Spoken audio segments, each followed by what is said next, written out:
Good afternoon, Conway Cougars. This is chapter 12 of Small Spaces. It's kind of a long chapter, but exciting things are about to happen.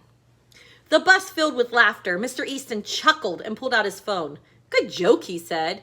Bus broken down? I'll just notify the farm and the school, and we'll get a replacement out.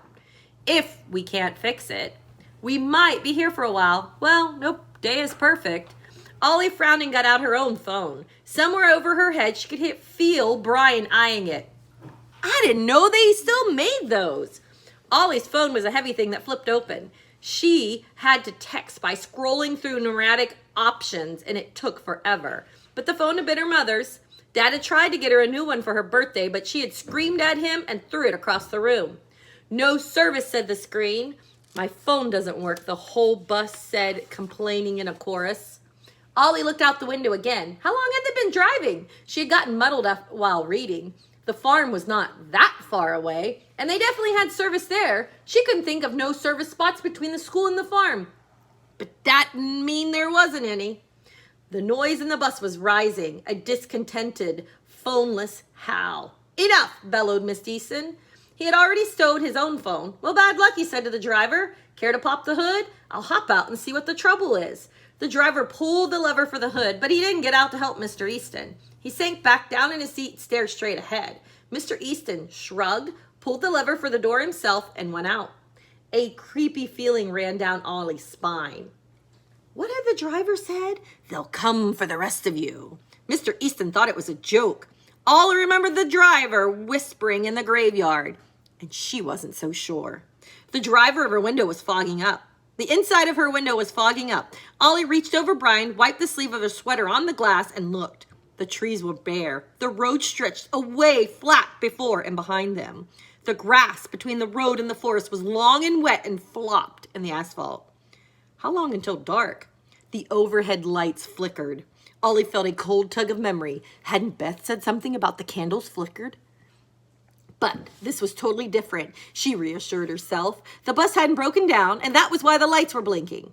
What time was it? There were only dashes on Ollie's phone, where the time should have been. Ollie's watch was also a compass and an altimeter. It had been her mother's. Ollie glanced at it, but only out of reflex. Ollie's mom had worn it that last day, and it didn't work anymore. The watch gave wildly varying altitudes and completely inaccurate times. The compass did not point north. Now, there was a countdown where the time should have been 45:02. And just below that, the digital readout said, "Run!" in gray letters flickering like the lights. The word gave Ollie a strange, sharp jolt. She looked back towards the front of the bus. Mr. Easton was still outside. The driver hadn't moved. Maybe the bus would be moving in a minute. Or maybe it wouldn't.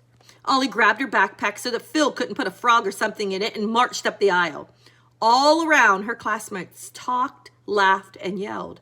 She ignored them. Deliberately, she took a step across the yellow line in front of the bus. You weren't supposed to cross that line, but the bus driver didn't even turn his head.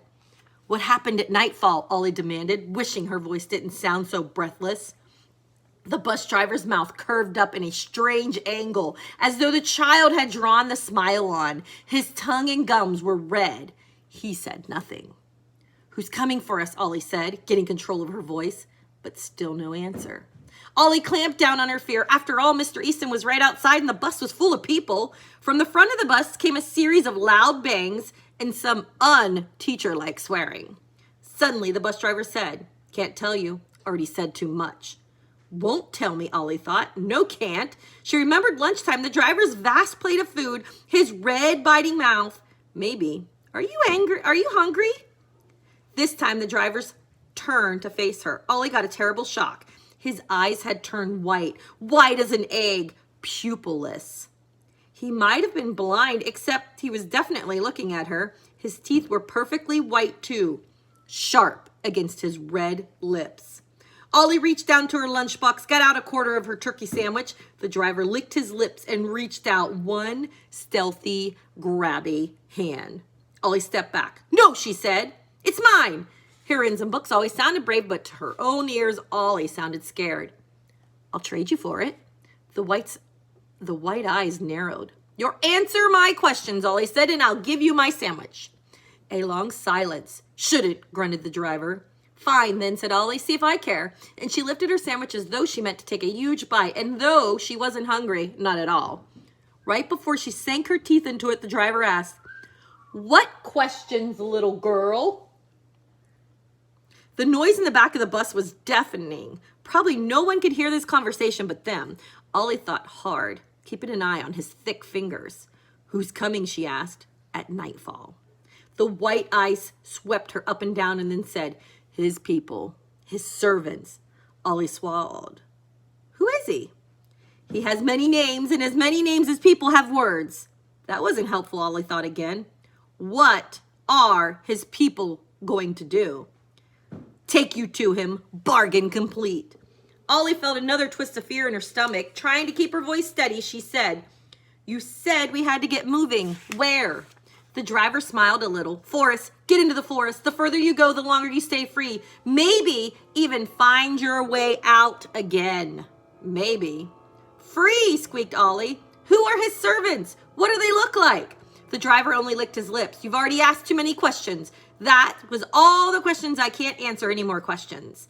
His eyes skipped to the window, to the kids in the back of the bus, and back to Ollie. "You run fast, run far, and maybe you'll get out in the end. A few do." He looked again at her classmates in the back. "They're lost already," he said with a jerk of his chin. "They just don't know it." "Lost? They're not lost. They're on the bus," Ollie snapped. She was getting scareder and scareder. The driver only shrugged. "Give me food, little girl. I'll answer your questions." His thick fingers reached out, fluttering like spider legs.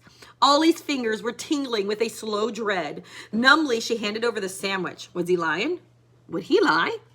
But arrange for the bus to be breakdown just for a joke. That seemed ridiculous. And those white marble eyes and the book and Miss Weber's real terror. Think, Ollie, think.